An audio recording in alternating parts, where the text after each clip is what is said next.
Hello, my name is Lynn, and I work with our international students on campus. I support their transition to life and academics at the University of Iowa through events, individual support, and individual and group support, and teaching intercultural skills.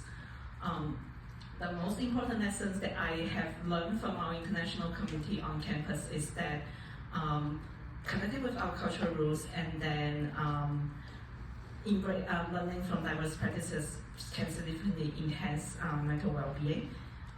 Creating spaces for these practices would help build supportive relationships and communities. From the spring 2023 mental health college student health assessment report, we learned that international undergraduate students are less likely to consider seeking help from a mental health professional, while international graduate and professional students are less likely to report feelings of flourishing. However, the community persevered during difficult times. Moving to a different country is not easy. How do our international community care for themselves and one another? And what are some of the unique strengths that our international community brings to kind of mental well-being and support each other? As a former international student myself, I dug into my cultural root. I am Chinese, and I come from a Cantonese-speaking area, Guangzhou. And in the Cantonese culture, the idea of nourished life, or 养生 in Chinese, is essential in our daily life. So the meaning of 养生 really means that listening to your bodies and taking preventive care instead of waiting until you are fully sick. So for example, if my throat feels itchy, I would drink beverages that soothes the throat instead of waiting until it develops into a cough. If I feel cold, I put on warmer clothes and drink hot beverages instead of waiting I get a cough. And then I realized that I can apply the same concept of 养生 to my mental well-being. So if I notice my body is reacting to stressors, I can focus on exploring ways to help me handle those stressors, whether that is through meditation, exercise, or other methods. And this is actually pretty similar to mindfulness.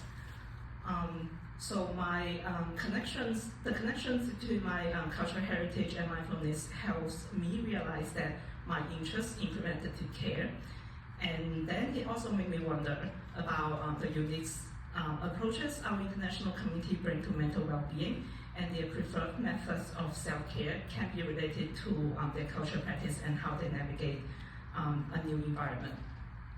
Then I asked my international students and scholars what cultural practices contribute to your mental well-being, how do you support your families and your communities, and what topics of mental health do you talk to your families or peers about? A scholar have shared that they discussed what's on social media and the gap between what's on social media and their daily life with their flatmates, and turn that into a conversation and activity to help the campus learn about false positivity. A student has shared that in their community, in their cultures, supporting community members in need is essential, regardless of your past relationship. And through their academic journey, they learn to uplift others through community buildings. Hearing more stories, I realized that the community genuinely cares about each other, and I think that's why I am committed to creating spaces for students to share their ideas and practices on maintaining mental health with each other. Students advocated for sports spaces for those who are impacted by natural disaster and geopolitical activities. They participated in conversations about the importance of embedded counselor, and they created events to support mental health.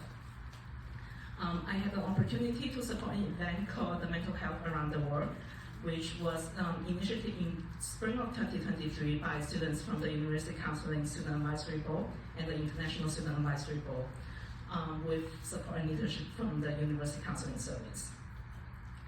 The vision of the Mental Health Around the World event kind of came through by recognizing a misconception that mental health equates mental illness.